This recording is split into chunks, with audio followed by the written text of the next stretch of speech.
தெற்கு சீமையில என்ன பத்தி கேளு, நூலு கலப்பறவன் தூத்துக்குடி ஆளு.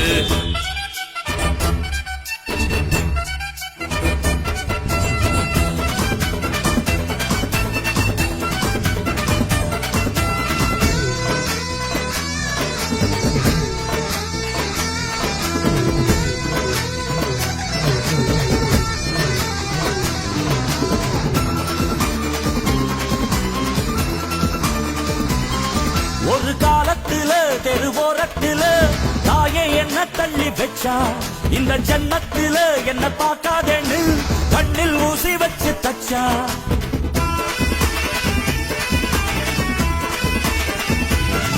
ஒரு காலத்துல தெருவோரத்துல தாயே என்ன தள்ளி வச்சா, இந்த ஜன்னத்துல என்ன பார்க்காதேன்னு கண்ணில் ஊசி வச்சு தச்சா.